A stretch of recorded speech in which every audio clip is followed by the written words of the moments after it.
গল্পের শুরুতেই আমরা একটা কপলকে দেখতে পাই। তারা একটা সোলবোটে করে ঘুরতে বেরিয়েছে। মাঝপথে তারা এক অজানা দ্বীপের কাছে এসে পড়ে এবং সিদ্ধান্ত নেয় ওখানে একটু থেমে নিজেদের মতো সময় কাটাবে। বোট থেকে নেমে ছেলেটা তখন সেলবোটের দড়ি গুছিয়ে রাখছিল, আর মেয়েটা একা একা সামনে এগিয়ে যায়। সে হেঁটে একটা পরিত্যক্ত কম্পাউন্ডে চলে আসে।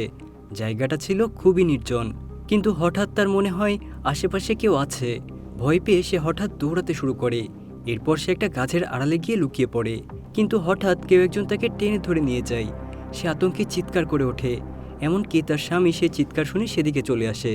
তাদের সাথে কি হয় তার দেখানো হয় না। তো এর কিছুদিন পর আমাদেরকে একটা স্পোর্টস এয়ারক্রাফট দেখানো হয়, যেটা ঠিক ওই দ্বীপেই গিয়ে নামছে। ওই এয়ারক্রাফটে করে দুই ভাই জন এবং ম্যাট এসেছে, সাথে আছে তাদের আরও তিনজন বন্ধু। এই দ্বীপেই ছিল তাদের এক কটেজ, যেটা একসময় তাদের চাচার ছিল, যিনি কিছুদিন আগেই মারা গেছেন। এই দ্বীপটা ছিল পুরোপুরি জনমানব শূন্য। জন আর ম্যাটের মধ্যে আগে থেকেই কিছুটা দূরত্ব ছিল, তাই তারা সিদ্ধান্ত নেয় এখানেই কিছুদিন একসাথে সময় কাটিয়ে নিজেদের সম্পর্কটা একটু মজবুত করার চেষ্টা করবে, কারণ তারা এখানেই শৈশব কাটিয়েছিল। দ্বীপে তারা অনেক মজা করে। একসময় তারা কেবিনের বাইরে একটা ছোট্ট কুকুরছানা দেখতে পায়। সারা নামের মেয়েটি সেটা নিজের সঙ্গে রাখে। কটেজটা সবার বেশ পছন্দ হয়, কারণ ভেতরে তাদের প্রয়োজনীয় সবকিছু আগে থেকেই প্রস্তুত ছিল, যেন কেউ আগে থেকে এখানে থাকতো। রাত কাটিয়ে পরের দিন তারা সেখানকার একটা লেকে গোসল করতে যায়। এরপর তারা কাঠ কুড়িয়ে আনতে যায়, যেন রাতে বনফায়ার করে এনজয় করা যায়। নোয়া ছিল তাদের আর একজন বন্ধু।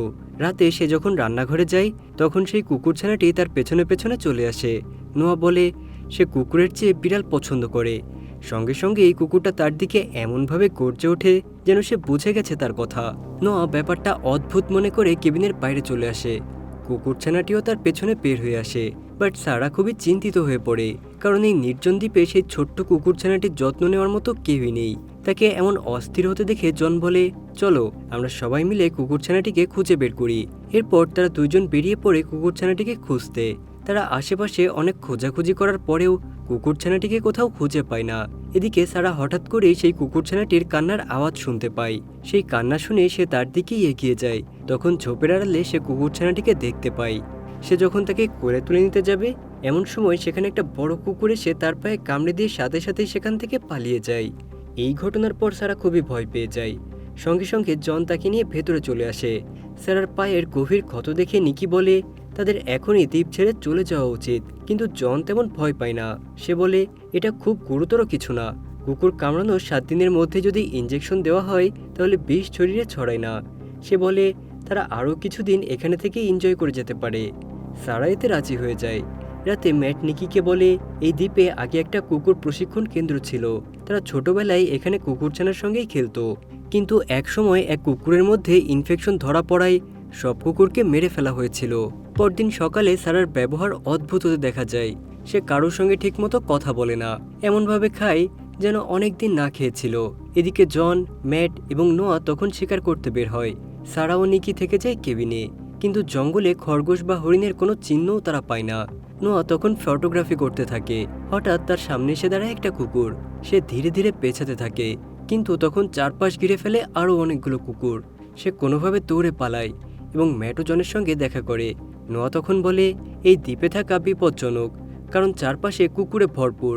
ঠিক তখনই প্রথম দৃশ্যে দেখা সেই লোকটি, যে তার ওয়াইফের সাথে ঘুরতে এসেছিল, হঠাৎ তাদের সামনে চলে আসে। তার অবস্থা খুবই খারাপ। মনে হচ্ছে কুকুরগুলো তাকেও আক্রমণ করেছে। তার কথা বলার মতো অবস্থা নেই, কিন্তু তবু সে কিছু একটা বলার চেষ্টা করে। এর মধ্যেই হিংস্র কুকুরগুলো তাকে আক্রমণ করে মেরে ফেলে। এই দিকে তারা তিনজন দ্রুত প্রাণ বাঁচাতে দৌড়ে পালায়। তারা কেবিনে ফিরে দেখে সারা ও নিকি সুইমিং করতে লেকের দিকে যাচ্ছে। তাদের দিকে এগিয়ে আসছে অনেক কুকুর। তারা দুজনকে চিৎকার করে বলে কেবিনের ভেতরে ঢুকে পড়তে। সবাই কেবিনে ঢুকে পড়ে, কিন্তু এক কুকুর নিকির পা ধরে ফেলে। জন তখন তীর ছুঁড়ে কুকুরটিকে আঘাত করার চেষ্টা করে, কিন্তু ভুলবশত সেই তীর গিয়ে লাগে নিকির পায়ে। কুকুরটা নিকির চিৎকার শুনে ভয় পেয়ে পালিয়ে যায়। সবাই মিলে নিকিকে কেবিনের ভেতরে নেয়। সেখানে তার পা থেকে তীরটা বের করে ফেলে এবং দ্রুত এই জায়গাটা ছাড়ার পরিকল্পনা করে। ঠিক তখনই জানালা ভেঙে এক কুকুর আক্রমণ করে নোয়াকে। ম্যাটার জন মিলে বহু কষ্টে কুকুরটাকে মেরে ফেলে। সবাই তখন ব্যাগ গুছিয়ে পালানোর প্রস্তুতি নেয়, কিন্তু বাইরে গিয়ে দেখে তাদের এয়ারক্রাফট ঘিরে ফেলেছে কুকুরের দল। তারা বাধ্য হয়ে আবার কেবিনে ফিরে আসে। তখন নোয়া দেখে তাদের প্লেনটা সমুদ্রের দিকে ভেসে যাচ্ছে, কারণ কুকুরগুলো নোঙরের দড়ি কেটে দিয়েছে। তারা আর কোনো পথ খুঁজে পায় না। তারা প্লেনের দিকে এগিয়ে যায়। জন সাঁতরে পানিতে নেমে পড়ে। সে প্লেনের কাছে গিয়ে দেখে তাতে আগে থেকেই দুটি কুকুর বসে আছে। জনকে দেখে কুকুর দুটো পানিতে ঝাঁপ দেয়। জন কোনোভাবে প্রাণ বাঁচিয়ে তীরে ফিরে আসে, কিন্তু তখন আরও অনেক কুকুর তাদের তাড়া করে। তারা সবাই আবার দৌড়ে কটেজে ফিরে যায়। এখন তাদের প্লেন আর নেই। কোথায় ভেসে চলে গেছে তার হদিসও নেই, কিন্তু যেভাবেই হোক তাদের এখান থেকে পালাতে হবে। তারপর তারা ভাবে গ্যারেজে গিয়ে গাড়ি নেবে, কারণ সেটি চালিয়ে তারা কম্পাউন্ড পর্যন্ত যেতে পারবে। সেখানে হয়তো কাউকে পাবে সাহায্যের জন্য। ম্যাট প্রস্তুত হয় গ্যারেজে যাওয়ার জন্য। তাকে দড়ির সাহায্যে নিচে নামতে হবে, কিন্তু ঠিক তখন নিকি নিচে এগিয়ে যায়, কারণ সে দড়ি দিয়ে নামতে বেশি দক্ষ। নিকি দড়িতে ঝুলে নিচে নামতে শুরু করে, কিন্তু গ্যারেজে ঠিকমতো পৌঁছাতে পারে না। সেখানেই ঝুলে থাকে। আর ওদিকে সব কুকুর দৌড়ে চলে আসে। কোনোভাবে সে গ্যারেজে পৌঁছে যায় এবং গাড়িতে উঠে ইঞ্জিন চালু করার চেষ্টা করে, কিন্তু গাড়িটা স্টার্টই নেয় না। এর মধ্যেই সব কুকুর গ্যারেজ ঘিরে ফেলে। সে কোনোভাবে গাড়ি থেকে বের হয়ে ছাদে উঠে পড়ে। জন তখন তীর ছুঁড়ে তার কাছে একটা দড়ি পাঠায়, যেটা ধরে তাকে উপরে টেনে তোলা যায়। নিকি দড়িতে ঝুলতে থাকে আর নিচে থেকে কুকুরগুলো লাফিয়ে লাফিয়ে ওকে কামড়ানোর চেষ্টা করে, কিন্তু সবাই মিলে অনেক কষ্টে ওকে নিরাপদে টেনে ওপরে তুলে আনে। রাতে সবাই প্ল্যান করতে থাকে এখন কি করবে। হঠাৎ বিদ্যুৎ চলে যায়। নোয়া ফিউজ বক্স ঠিক করতে বেসমেন্টে নামে। সেখানে গিয়ে সে কারো আওয়াজ শুনতে পায়, আর ঠিক তখনই একটা কুকুর ওর ওপর ঝাঁপিয়ে পড়ে। কুকুরগুলো ইতিমধ্যেই ঘরের ভেতরে ঢুকে যায় এবং নোয়াকে মেরে ফেলে।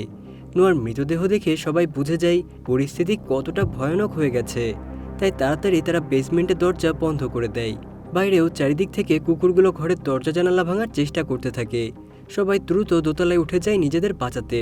ওখানে গিয়ে একটা কুকুর ম্যাটকে আক্রমণ করে, কিন্তু জনকে বাঁচিয়ে নেয়। তারা দোতলায় ছাদের নিচে লুকিয়ে পড়ে। ওখানে তারা কিছু পুরনো কাগজপত্র খুঁজে পায়। সেগুলো থেকে তারা জানতে পারে এটা আসলে একটা আর্মি ফ্যাসিলিটি ছিল, যেখানে কুকুরদের ট্রেনিং দেওয়া হতো। তারা রাতে সেখানেই কাটায়। পরদিন সকালে জন আর ম্যাট আবারও গ্যারেজে যায়, কারণ পালানোর আর কোনো উপায় ছিল না। এরপর সেখানে গিয়ে তারা গাড়ি স্টার্ট দিয়ে বের হওয়ার চেষ্টা করে। জন গাড়ি স্টার্ট করানোর চেষ্টা করে আর ম্যাট পেছন থেকে ঠেলতে থাকে। তাদের পেছনে কুকুরের দল ছুটে আসে। ম্যাট একসময় গাড়ির ছাদে উঠে নিজেদের জীবন বাঁচিয়ে গাড়ির ভেতর উঠে বসে। এদিকে তাদের চারিদিক ঘিরে ফেলেছে কুকুর। গাড়িটাও প্রায় বন্ধ হয়ে যাওয়ার মতো অবস্থায় ছিল। জন একটা শেষ চেষ্টা হিসেবে গাড়ি বিচের দিকে ঘুরিয়ে দেয়। গাড়ি স্টার্ট নিলে তারা বেঁচে যাবে, আর না নিলে তারা পানিতে পড়ে যাবে। ভাগ্যক্রমে গাড়িটা সময় মতো আবার স্টার্ট নেয়। রিভার্স করতে গিয়ে তারা খেয়াল করে গাড়ির আওয়াজে কুকুরগুলো পালিয়ে যায়। এতে বোঝা যায় কুকুরগুলো অতিরিক্ত শব্দ সহ্য করতে পারে না। তারা গাড়ি চালিয়ে কেবিনে ফিরে যায় এবং নিচে থাকা নিকি আর সারাকে ডাকে। নিকি নেমে এসে জানায় সারা নামতে চায় না। জন তখন নিজেই ওপরে যায় সারাকে আনতে। তখনই দেখা যায় সারা উপরের জানালা দিয়ে কুকুরটির সঙ্গে নিয়ে ঝাঁপ দেয়। নিচে একটা ভাঙা দোলনার উপর পড়ে যায়, আর এতে সারা এবং কুকুর দুজনেরই মৃত্যু হয়। সারার এমন মৃত্যু দেখে জন খুব ভেঙে পড়ে। তারপর সেই কুকুরগুলো সারাকে সকালের খাবার বানিয়ে ছিঁড়ে খেতে শুরু করে।